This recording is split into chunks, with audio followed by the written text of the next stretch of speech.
ধুবুৰী জিলা পুথিভঁৰালত ঐতিহাসিক গৰিমাৰে 15 সংখ্যক ৰাজবংশী ভাষা দিৱস উদযাপন। ভাষা এটা জাতিৰ অস্তিত্ব আত্মচেতনাৰ সৰ্বোচ্চ পৰিচয়। এই আত্মগৌৰৱৰ সুৰধ্বনিৰ হল আজি ধুবুৰী জিলাৰ পুথিভঁৰালত, য'ত গৌৰৱৰ লগতে জাকজমকপূৰ্ণভাৱে উদযাপন কৰা হয় 15 সংখ্যক ৰাজবংশী ভাষা দিৱস। ৰাজবংশী ভাষা তথা কোচ ৰাজবংশী পৰিচয় সংৰক্ষণ অধিকাৰ নিশ্চয়তা আগতীয়াকৈ প্ৰজন্মলৈ সঠিক ভাষা ঐতিহ্য আগবঢ়াই নিয়াই তিনিটা মূল লক্ষ্য লৈ দিনজুৰি আয়োজিত হয় সাহিত্যিক, সাংস্কৃতিক আৰু শিক্ষামূলক নানান কাৰ্যসূচী। এই দিৱসটো যৌথভাৱে আয়োজন কৰে ধুবুৰী জিলা কোচ ৰাজবংশী সাহিত্য সভা, ধুবুৰী জিলা কোচ ৰাজবংশী লেখিকা সভা, ধুবুৰী শাখা কোচ ৰাজবংশী লেখিকা সভা, কেন্দ্ৰীয় কোচ ৰাজবংশী সাহিত্য সভা, কেন্দ্ৰীয় কোচ ৰাজবংশী লেখিকা সভা আৰু ৰাজবংশী ভাষা সাহিত্য সংস্থাই। অনুষ্ঠানত ভাষা আৰু সংস্কৃতিৰ জীৱন্ত পৰিচয় বহনকাৰী সাহিত্যিক, গৱেষক, শিক্ষাবিদ আৰু সংগঠকৰ লগতে সন্মানীয় অতিথিৰ উপস্থিতিয়ে পৰিসৰটো উজ্জ্বল কৰি তোলে। বিশেষ অতিথি হিচাপে উপস্থিত থাকে ধুবুৰী জিলা অভিভাৱক মন্ত্ৰী ৰঞ্জিত কুমাৰ দাস, KSৰ CM জিবেশ ৰায়, KSৰ সাধাৰণ সদস্য ৰঘুৰঞ্জন বেপাৰী আৰু বিভিন্ন গণসংগঠনৰ নেতৃবৃন্দ। উক্ত ভাষা দিৱসত ভাষাৰ ঐতিহাসিক যাত্ৰাপথৰ ওপৰত আলোচনা, নতুন প্ৰজন্মৰ সাহিত্যিক উদ্বুদ্ধকৰণ, সাংস্কৃতিক অভিনৱ পৰিৱেশন আদিৰে পৰিসৰটো এক সজীৱ সাহিত্য সংস্কৃতি মঞ্চত ৰূপান্তৰিত হয়। অন্ততঃ ভাষা অধিকাৰৰ দাবী পুনৰ উচ্চাৰণ, সন্মান প্ৰদান আৰু সমষ্টি আশা আকাংক্ষাৰ উজ্জ্বল প্ৰদীপ জ্বলাই অনুষ্ঠানটো আনুষ্ঠানিক সমাপ্তি ঘোষণা কৰা হয়। চাহক ৰাজবংশী ভাষা দিৱসৰ এই গৌৰৱময় মুহূৰ্তসমূহ আমাৰ এই বিশেষ প্ৰতিবেদনত। গৌৰীপুৰৰ পৰা মৃদুল কোচৰ report, north east frontier news. উপস্থিত আছোঁ ধুবুৰী জিলা পুথিভঁৰালত। ধুবুৰী জিলা পুথিভঁৰালত পালন হৈ আছে কোচ ৰাজবংশী সাহিত্য সভাৰ 15 সংখ্যক বাৰ্ষিক উৎসৱ। আজি বাৰ্ষিক উৎসৱত আমন্ত্ৰিত অতিথি আৰু বিশিষ্ট অতিথিসকল আহিছে। তেখেতসকলৰ লগত আমি কথা পাতিবলৈ চেষ্টা কৰিম। আজিৰ অনুষ্ঠান কি আছিল আৰু অনুষ্ঠানৰ বিশেষ কাৰ্যসূচী কি আছিল জানিবলৈ চেষ্টা কৰিম। আজিৰ অনুষ্ঠান কি কাৰ্যসূচী? আজিৰ অনুষ্ঠানটো আমাৰ কোচ ৰাজবংশী সাহিত্য সভাৰ 15 সংখ্যক ভাষা দিবস, ৰাজবংশী ভাষা দিবস। এই ভাষা দিবস ধুবুৰীৰ লাইব্ৰেৰীত, ডিষ্ট্ৰিক্ট লাইব্ৰেৰীত জিলা পুথিভঁৰালত অনুষ্ঠিত হৈ আছে। এই অনুষ্ঠান উপলক্ষে আমি কোচ ৰাজবংশী সন্মিলনীয়ে ইয়াতে এখন কিতাপ আমি প্ৰকাশ কৰিছোঁ। এই কিতাপখনৰ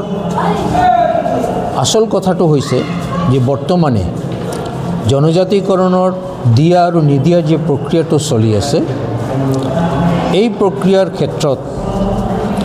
অনাহুতভাৱে কিছু বাধা আহি পৰিছে। যি বাধাটো বৰ্তমানৰ যিবোৰ জাতিয়ে বা যিবোৰ জনজাতিয়ে বৰ্তমানে এই সুবিধাটো ভোগ কৰি আছে, এইবোৰ জাতি ঐক্যবদ্ধভাৱে এটা কমিটি গঠন কৰিছে আৰু এই কমিটিৰ যে সম্পাদক আদিত্য খাগলাৰী, তেখেতে বাৰে বাৰে ছয় জনগোষ্ঠী যাতে জনজাতিৰ মৰ্যাদা নাপায় তাৰ কাৰণে নানাভাৱে বাধা দিয়াৰ চেষ্টা কৰি আছে আৰু প্ৰকাশ কৰিব চেষ্টা কৰে যে 96 চনত কোচ ৰাজবংশী জনগোষ্ঠীক এবছৰৰ কাৰণে জনজাতিৰ মৰ্যাদা দিয়াৰ লগে লগে সিহঁতে হেনো ক্ষতিগ্ৰস্ত হৈছে। উদাহৰণ হিচাপে কৰুণা দত্ত মাজুলীৰ পৰা নিৰ্বাচিত হৈ আহিছে বিধায়ক হিচাপে, এই কথাটো কয়। আমাৰ যিটো কোঠা জেনেৰেলি থাকে SCৰ কাৰণে, ইঞ্জিনিয়াৰিঙৰ ক্ষেত্ৰত বা ডক্টৰৰ ক্ষেত্ৰত, নিটৰ ক্ষেত্ৰত ইত্যাদি যিবোৰ কোঠা আছে, এই গোটেই কোঠাবোৰত সিহঁতৰ এটাও ল'ৰা পোৱা নাই,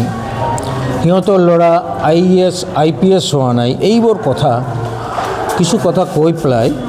গোটেই প্ৰক্ৰিয়াটোক সিহঁতক বিপদগামী কৰাৰ চেষ্টা কৰি আছে। তাৰ পৰিপ্ৰেক্ষিতত আমি তথ্য দি পেলাই আমি এখন কিতাপ প্ৰকাশ কৰিছোঁ যে ইয়াতে আমি তথ্য সন্নিৱিষ্ট কৰিছোঁ এনেকৈ যে সিহঁতৰ কিমান IPS, কিমান IAS ACS ৰেংকৰ যিবোৰ অফিচাৰ, নিট পোৱা, DC হোৱা, ইভেন কি ইলেকশ্যন সৰ্বভাৰতীয় ইলেকশ্যন কমিশ্যনৰলৈকে তেখেতৰ জনগোষ্ঠীৰ পৰা হৈছে। তো সেই ক্ষেত্ৰত আমাৰ ৰাজবংশী মানুহ আজি আমি অসমত 40 লাখ ৰাজবংশী মানুহ বসবাস কৰাৰ পিছত আমাৰ পৰা কিমানজন IAS অফিচাৰ IPS অফিচাৰ বা বেলেগ যিবোৰ পদবী আছে IIT এইবোৰ আমাৰ কিমানজন আছে তো এই মানে তথ্যমূলক মানে বিষয়টো লৈ পেলাই আমি এখন কিতাপ আমি উলিয়াইছোঁ আৰু ইয়াতে আমি তুলনা কৰি দেখুৱাই দিছোঁ যে সিহঁতৰ লগত আমাৰ কোনো তুলনাই নহয় আজিলৈকে চাওক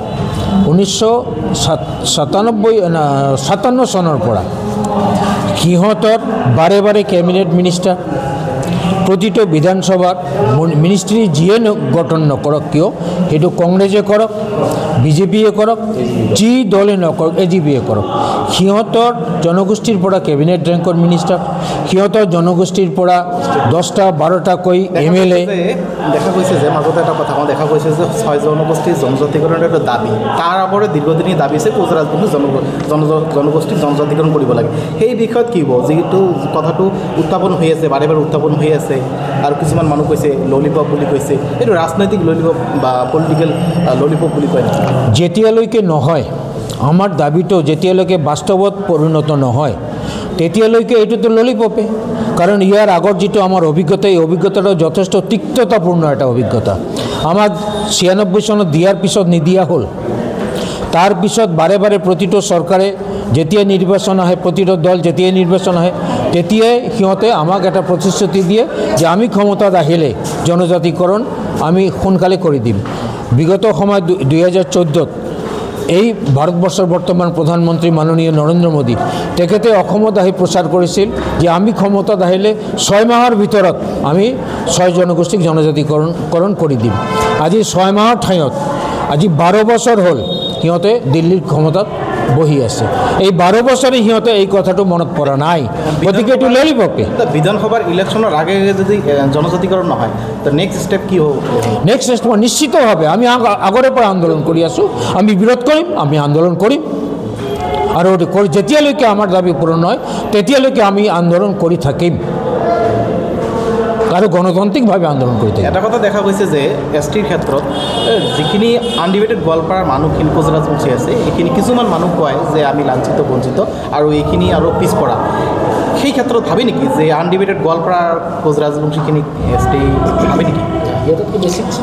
এই কথাটো হৈছে কি আমি গোৱালপাৰাক দিব লাগে বা গোৱালপাৰাক দিব নালাগে গোটেই অসমক দিব লাগে বা গোটেই অসমক দিব নালাগে এইটো আমি কোৱা নাই আমি কৈছোঁ আমাৰ 6 জনগোষ্ঠীক জনজাতিকৰণ দিব লাগে এইটো গোটেই অসম ভিত্তিত আমাৰ মানুহ আজি অসমৰ বিভিন্ন ঠাইত আছে আজি আহোম মানুহ আমাৰ লোৱাৰ আসামতো আছে আমি কাক দিম কাক বাক দিম এই কথাটো গতিকে এনেকৈভাৱে নহ'ব যদি দিব লাগে আমি সবকে দিব লাগিব আৰু যেহেতু দেখা গৈছে আজি কোচ ৰাজবংশী সাহিত্য সভাৰ 15 সংখ্যক বাৰ্ষিক অনুষ্ঠান তো ঘটনাটো হ'ল এতিয়া যে ভাষা কোচ ৰাজবংশী ভাষা স্বীকৃতি হ'ব লাগিছিল এই বিষয়ত কি ক'ব ইমান দিনে নিশ্চিতভাৱে এইটো আমি দাবী কৰি আছোঁ এটা জাতিৰ ভাষা নাথাকিব এই কথাটো হ'বই নোৱাৰে আমাৰ ভাষা আমাৰ ৰাজবংশী ভাষা 8ম তপশিলভুক্তত যে এই ৰাজবংশী ভাষাটো অন্তৰ্ভুক্ত হ'ব লাগে এইটো কোচ ৰাজবংশী সন্মিলনীৰ বা আকাশৰ ল'ৰাবিলাকৰ বা বিভিন্ন জাতীয় সংগঠন সবৰে এইটো আমাৰ দাবী যে ৰাজবংশী ভাষা 8ম তপশিলভুক্ত হ'ব লাগে